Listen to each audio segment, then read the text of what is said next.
On va donner la parole c'est une dame, on va donner la parole d'abord à Laurence Sauvage du parti de gauche. Oui, bonjour à tous. Alors, mais oui, naturellement, on est tous fiers de ce qui s'est passé aujourd'hui. Mais alors, je voudrais vous dire quelque chose. J'ai reçu à minuit et demi hier soir un texto qui me disait « T'en as pas un peu marre d'aller soutenir tous ces ouvriers voyous ?» Eh ben non. Eh ben non, j'en ai pas marre parce que peut-être que je suis du parti de gauche, mais je suis avant tout militante. Et je vais rebondir sur ce qu'a dit Xavier tout à l'heure parce que c'est terriblement important. Lundi, on était au parti de la Défense avec les Total. On était effectivement quelques partis politiques où il y avait les Goodyear, il y avait les Total, il y avait des sociétés, il y avait des militants du service public, mais aussi du service privé. Il y avait Yann Cochin, le gréviste de la faim, qui était sur place, venu les soutenir. Il y avait les sous-traitants. Il y a un an, il y a 2 ans, on n'aurait jamais vu les entreprises, les ouvriers des entreprises sous-traitantes, parce qu'ils ont tous une épée de Damoclès sur la tête.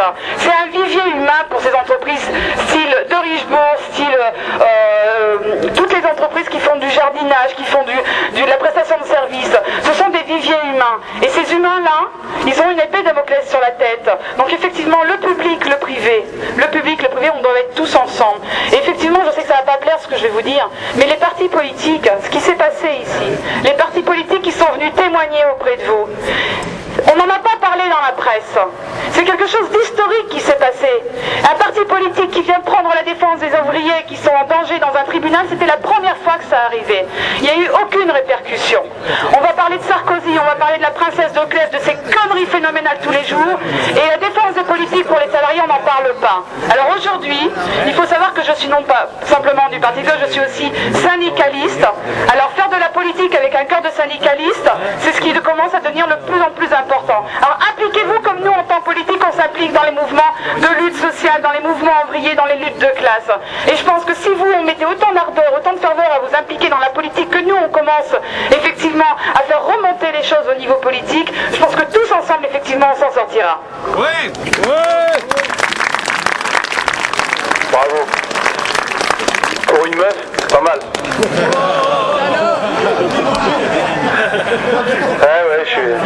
C'était l'auteur du texto hier soir, c'était moi. Bon. Florence, excuse-moi. Voilà, on va donner la parole à Ouri, c'est comment le prénom ? Thierry Ouri, voilà, du Parti communiste. C'est pas le footballeur, mais c'est presque. Voilà. Donc en tout cas, on dit parfois il n'y a que les combats qu'on ne mène pas qui sont perdus d'avance. Je crois que ce qui se passe aujourd'hui en est bien la preuve.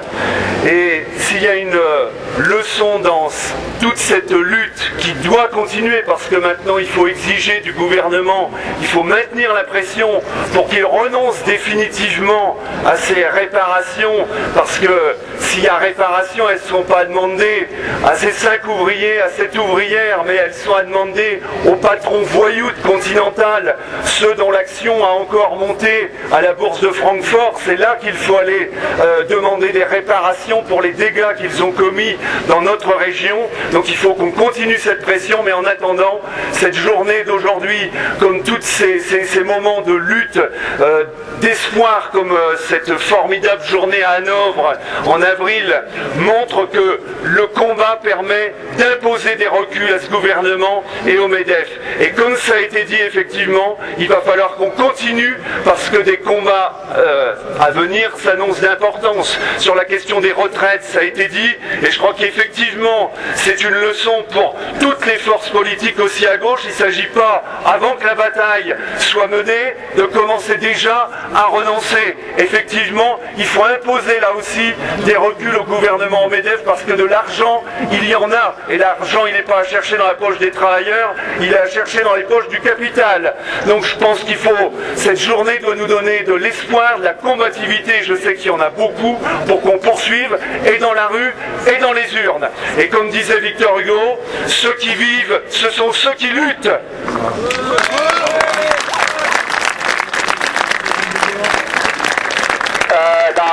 On va va finir par, je pense finir, à moins qu'il y ait d'autres qui veulent parler, on va finir par un socialiste comme on aimerait qu'il y en ait beaucoup plus dans le Parti Socialiste, quelqu'un qui s'est vraiment investi depuis le premier jour devant cette usine, qui a participé à la quasi-totalité des assemblées générales, qui a été derrière nous, qui nous a aidés. Mais je voudrais rappeler une chose, c'est que on est condamné à des peines pécuniaires. On risque d'être condamné encore plus tard, on n'espère pas, en intérêt civil pour des peines pécuniaires, mais sachez qu'aucun des 6 contis ne paiera quoi que ce soit grâce à votre solidarité, grâce à la solidarité française, même étrangère. On a reçu des chèques d'Allemagne, d'Italie, de partout. Grâce à cette solidarité, les 6 contis ne paieront strictement rien. Et je sais très bien que même s'ils veulent faire les malins, même s'ils veulent alourdir la facture, je sais qu'on pourra encore compter sur vous et sur tout le monde pour que aucun des 6 contis ne paye quoi que ce soit. Ça m'arrange bien, entre parenthèses. Voilà. Et je dis pour ça, c'est un très grand exemple qu'il faut citer partout.